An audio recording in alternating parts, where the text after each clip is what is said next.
And I know that no matter what you do, it's going to keep going. And I think it's enough, because I think we should talk about the greatness of our country and the success that we're having. I think we're probably having, according to what I read, even from two people in this room, we're having the most successful 8 months of any president ever. And that's what I want to talk about. That's what we should be talking about, not the Epstein hoax. When should you make a decision on Ukraine, Mr. President? I have no message to President Putin. He knows where I stand, and he'll make a decision one way or the other. Whatever his decision is, we'll either be happy about it or unhappy. And if we're unhappy about it, you'll see things happen. Venezuela, can you give us a sense of what the U.S. policy, or what you're trying to achieve with the aircraft carriers, or the boats, I should say, in near Venezuela, and also the boat that you mentioned yesterday where 11 people were killed? What was found on that boat, and why were the men killed instead of taken into On the boat, you had massive amounts of drugs. We have tapes of them speaking. It was massive amounts of drugs coming into our country to kill a lot of people. And everybody fully understands that. In fact, you see it. You see the bags of drugs all over the boat. And they were hit. Obviously, they won't be doing it again. And I think a lot of other people won't be doing it again when they watch that tape. They're going to say, let's not do this. We have to protect our country, and we're going to. Venezuela's been a very bad actor. They've been, as you know, they've been sending millions of people into our country, many of them Tren de Aragua, some of the worst gangs, some of the worst people anywhere in the world in terms of gangs. And we had some in Washington, D.C. We took care of them very quickly, but they're out of here. They've gone. But Venezuela's been very bad, both in terms of drugs and sending some of the worst criminals anywhere in the world into our country. They emptied out, you don't know this, but they emptied out their prisons in Venezuela, and they emptied them out into the United States of America. And that's part of the problem we have. We're getting them out. We're getting them out rapidly, but it's caused a tremendous problem. And Pete and all of the people that are working very hard to rectify the stupidity of the Biden administration, allowing these people to pour into our country with open borders. We are paying a big price as a country for the incompetence of the Biden administration. But think of it, opened up prisons, drug dealers, drug lords, everything coming out of Venezuela, they said, and we said, we're not going to put up with it anymore. So Venezuela's been one of the worst actors in the whole group, and we have a group of pretty bad actors. Are you wanting to force withdrawal? Yeah, thank you, Mr. President. At the end of this month, the government, or the Congress, has to pass a budget. Do you think we can avoid a government shutdown? Yeah, I do. I think the Republicans will vote for an extension. We won't have any Democrat votes. We could give the greatest budget ever. Tax cut of 50%, everybody taken care of, perfect for women, perfect for men, perfect for minorities, perfect for everything, and we wouldn't get one vote for the Democrats because they've lost their mind. They are so deranged. They have Trump derangement syndrome, and I don't want to burden the Republican Party with it, but they really are. They've become almost sick. They actually think there is a disease. It's called Trump derangement syndrome. They've got it. No matter what we did, no matter how good, you could give them everything that they've ever dreamed of, and you wouldn't get one vote. These are sick people, and I think we're going to have a tremendous midterm. We just approved the largest tax decrease in the history of our country. We have things, if you think of it, no tax on tips, no tax on Social Security for our seniors, no tax on overtime, deductions when you buy a car and you borrow money to buy a car. First time they've ever seen anything like this. Middle-income people get deductions. You get a deduction when you buy a car. Nobody's ever seen. And by the way, they're selling cars like crazy. Cars are pouring back because of the fact that we have tariffs. Cars are pouring back into our car plants are pouring back into our nation. They're coming from all over the world. They're coming back. You know, we lost about 54% of automobile manufacturing over a 30-year period, 35-year period. They're all coming back. I think they're coming back higher than ever before. We have AI going up. What we've done is amazing, and what we've passed is amazing. But the Democrats, I don't believe, will get one vote. It's very anti-crime. We want anti-crime. They're in favor of crime. We're against crime. You know, they gave us things like men playing in women's sports, open borders for everybody. transgender for everybody. I mean, they wanted transgender for all of the crazy things that they were saying. And, you know, people would say there are 80-20 issues. I say there were 97-3. I always say 97-3, and nobody knows who the three are. This is the best issue of all. They are against preventing crime. They are fighting us. I want to go into Chicago, and I have this incompetent governor that doesn't want us. Do you know that this weekend 72 people were shot in Chicago? I'm embarrassed to say it in front of the president of Poland. 11 people were killed. 72 people were shot. Last week, 7 people were killed in Chicago, a place which is probably your #1 place. I hate to say it. Yeah, a lot of balls in Chicago. And we got to keep it safe. But 7 people were killed. The week before that, 5 people were killed, and 21 people were shot. This is in 3 weeks. So in 3 weeks, I lost almost 35 people were killed. It could have been stopped. If you look at Washington, D.C., 3 weeks ago, it was the same or worse. And now it's considered a totally safe zone. Restaurants are open. They're bustling. Restaurants, you have to see, restaurants were dying. Nobody wanted to go out. They didn't want to be attacked. They didn't want to be mugged. They didn't want to be attacked even in the restaurant. And you take a look at what's happened. Friends of mine that haven't gone to a restaurant in 4 years, one of them went out 5 times in the last 2 weeks to a restaurant with his family. They feel totally safe. Washington, D.C. is a totally safe city. You're not reporting any crime because there is none. They said crime is down 87%, and I said, no, it's not. It's down 100%. We have a great thing going. I could do that with Chicago. We could do that with New York. We could do it with Los Angeles. So we're making a determination now. Do we go to Chicago, or do we go to a place like New Orleans, where we have a great governor, Jeff Landry, who wants us to come in and straighten out a very nice section of this country that's become quite, quite tough, quite bad. So we're going to be going to maybe Louisiana, and you have New Orleans, which has a crime problem. We'll straighten that out in about 2 weeks. It'll take us 2 weeks, easier than D.C. But we could straighten out Chicago. All they have to do is ask us to go into Chicago if we don't have the support of some of these politicians. But I'll tell you who is supporting us, the people of Chicago. And I sort of want them to let it be known. They have incompetent people. A guy like Gavin Newsom, he's the governor of a state that if we didn't go into Los Angeles with our soldiers, with our National Guard, you wouldn't even be having the Olympics there. They were going to take it. And remember this, your top law enforcement officer in Los Angeles said, there's no way we could have done this without President Trump coming in with the troops. We saved Los Angeles and we saved the Olympics. Thank you very much. I got this, sir. Thank you, Andrew. Thank you.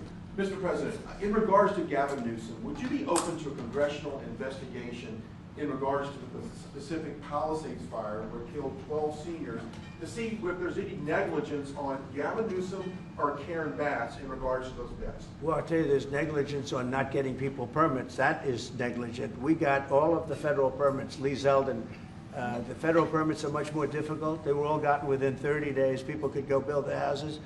It's going to be years before they are allowed to build their house. And Karen Bass is grossly incompetent. And Newsom, this is a very incompetent guy. I watched him with the hands. I'm saying, what's going on with the hands? There's something wrong with him. You watch him. There's something wrong with this guy. But more importantly, he didn't allow the water to come from the Pacific Northwest. You know, they have tremendous amounts of water in California. People don't know. They send the water out to the Pacific Ocean. So I demanded it be open. If that were open during the fire, before the fire, you wouldn't have had the fire because all the sprinklers would have worked in the houses. They had no water. They had no water in the fire hydrants. You wouldn't have had the fires. It would have been put out after 1 house, 2 houses.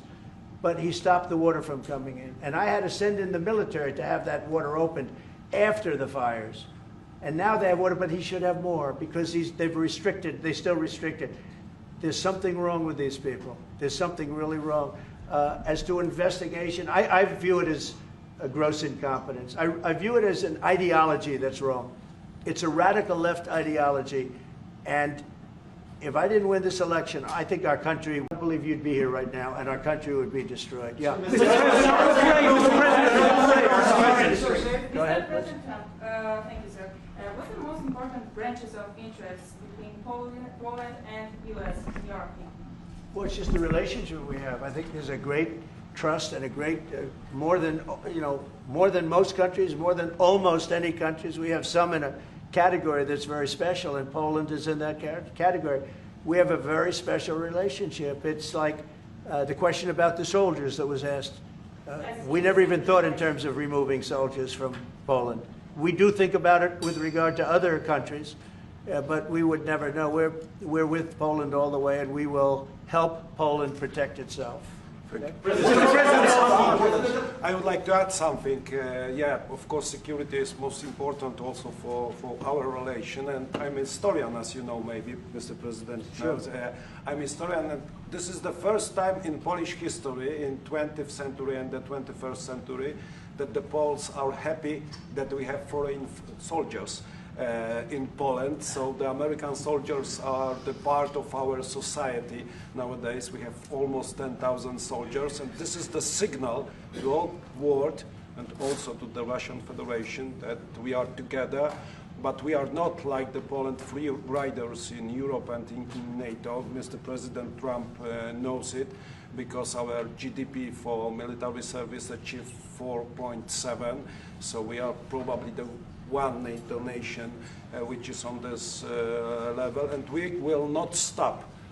Me, as the President of Poland, we are going to achieve 5% of GDP for military service, but with American soldiers on Polish soil, we solidify and we are secure. Just about that, Poland was one of two nations that paid more than they were supposed to with NATO. I don't know if anyone knows that, but there were two nations, and Poland paid more than they were supposed to. They thought it was low. And by the way, since then, at my request, they've raised it from 2% to 5%. But Poland was one of two nations that paid more than they were supposed to, which was a very nice thing. Yeah. You are upset that you were not invited to the parade in Beijing. Never even thought about it until just now. President Nawrocki, what's your message for President? Never even thought. It wouldn't have been my place to be there. On tariffs? Will you visit a restaurant in D.C.? You haven't gone to. I might. Sure. You haven't gone to one in either of your terms that wasn't. How do you know? How do you know? Because I and many other. Do you want me to prove you wrong? Do you want me to prove you wrong? Yes, please. But I will. I think it's something we could consider doing. I'd love to do it. I love the White House food, but after a while, I can see going to a nice restaurant. It's safe. If you would have said, like the Governor Moore wanted me to go and walk through Baltimore with him, and I said, I think I'm a brave guy, but there's no reason to be stupid. They have crime that's at levels that nobody's ever seen before in Baltimore. They've done a terrible job. We'd go into Baltimore, straighten it out very quickly, too. You know why? They respect our soldiers. You see our soldiers. They respect our soldiers. We'd go there, too. But we're going to have people asking us to go. They're going to want to, and I think the people of those places the politicians are not in tune with the people. The people in Chicago, the people in Baltimore, the people in all of the places we talk about, they want to see us there. And I think we're pretty much waiting till we get asked, and properly. Because we're doing them a big service. Yeah, please. You're talking about how historic these tariffs have been, bringing in revenue, additional revenue for our country. You've also mentioned before they could possibly replace federal income tax. Possible. Do you think that's someday it's possible? It used to be. So if you go back to 1913 is when they ended tariffs. We were the richest ever from 1850. It was all tariffs. We didn't have income taxes. From 1850 to 1913. In the 1887s, about 1887, they had the Great National Tariff Act. And it was a group of people that got together because our country was so rich, they didn't know what to do with the money. We had so much money, they didn't know what to do. It was a group of very prominent people that were set up to hand out money to everybody because we were the richest we ever were. Proportionately, we were in 1887, around that time, even in 1913. We ended them in 1913. How did that work out? And then we went to the income tax system, and then we had the Depression. And by the way, a lot of people try and say that, oh, tariffs with the Depression. No, they ended in 1913, and then we went to income tax, and then in 1929 you had the Depression. They did try and bring it back in 1931-32, but the Depression had long started, and this poor, beautiful nation was gone. It was gone. We suffered for 25 years. It took 25, 30 years to really recover from the Depression. And we don't ever want to see that happen again. The tariffs are vital to the success of this country. When I say I ended 7 wars, at least half of those wars were ended because of the power of tariffs. I was able to say, well, we're not doing any business with you, or if you're going to war, we're putting a big tariff on you. And all of a sudden they announced that the war was settled. I settled 7 different wars, one going 31 years, look at the Congo and Rwanda, look at that, 31 years, 10 million people dead, I got it settled. And a little bit of that one, less than in some cases, had to do with trade and had to do with tariffs. So, you know, tariffs are vital to our country. And just so you know, other countries use them on us, but I just used them a lot better. We're in a much better position.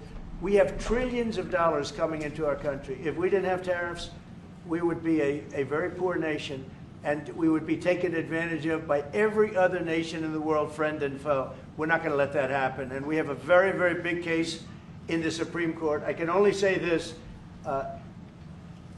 Our country has a chance to be unbelievably rich again, but it can also be unbelievably poor again.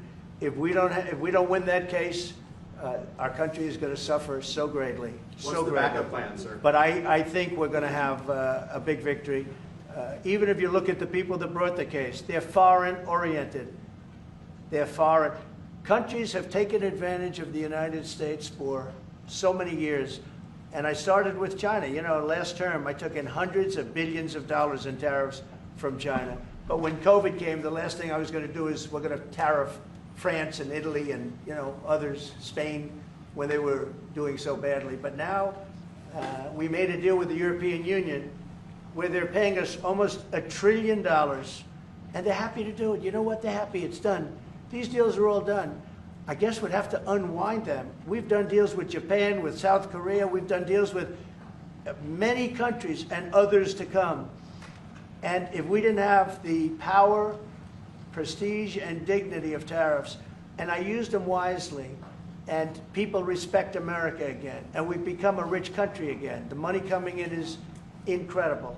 And again, they use them on us. If we didn't have them, they would use them on us, and we would have no way to fight them. We would be a third world nation. So I think it's one of the most important cases I've ever seen go before the Supreme Court of the U.S. 4 weeks ago, you gave Vladimir Putin a 2-week deadline to agree to talks with Volodymyr Zelensky. That deadline is now nearly approached. Can you give us any indication of when you will make a decision? Well, I'm having a conversation with him very shortly, and I'll know pretty much what we're going to be doing. We've taken very strong action, as you know, and in other ways we've taken very strong action. But I'll be speaking to him over the next few days, and we're going to see. With who, sir? I'm going to know exactly what's happening. Who's But I'm not happy with all the people. You got 7,819 people killed last week. Russian soldiers and Ukraine soldiers, right? Not American soldiers, not soldiers from Poland, but they're human beings, they're souls. They have parents, they wave goodbye to their parents, and their parents never see them again. That's the end of them. Over a stupid war, and I want to see it stopped. Now, we have stopped the money. We send weapons to NATO, they pay full price. We don't, you know, Biden spent $350 billion so stupidly. And it was one of the reasons that this whole thing happened. A big reason this war happened was sitting right in these chairs, this one in particular. So I will tell you that I think we're going to have a good solution, but they're losing soldiers at levels that nobody has seen since the Second World War. This is the worst conflict, and it's just going on and on. It's one's defense, one's offense. The offense moves a little bit, just a little bit. You take a look. They move inches. They're dropping bombs and killing everybody. The whole thing is not since the Second World War has there been anything even close to this. And they're not, again, they're not soldiers from my country. This is my country. But I have been 7 other wars. And you know that I thought of the 7, they're basically 7. Those were tough wars to end. Much tougher, I thought, than the war with Ukraine and Russia. I thought that Ukraine and Russia, I have a very good relationship with President Putin. I thought that that would be much easier. I thought that would be in the middle of the pack, maybe one of the easiest. Sometimes you never know with war. You know, war is a very interesting thing. You never know with war. War is complex and dangerous, and what a mess, what a bloody mess. It's going to get done one way or the other. But they have to stop killing all of these souls. There's souls, and we have to stop killing. Just to follow up on that.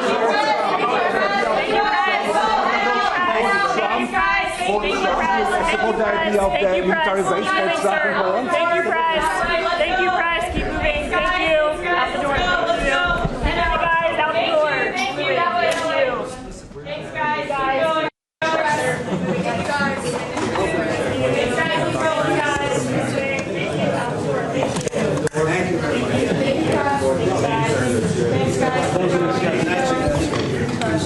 Thank you, guys. Thank you, Press. We can take a few more.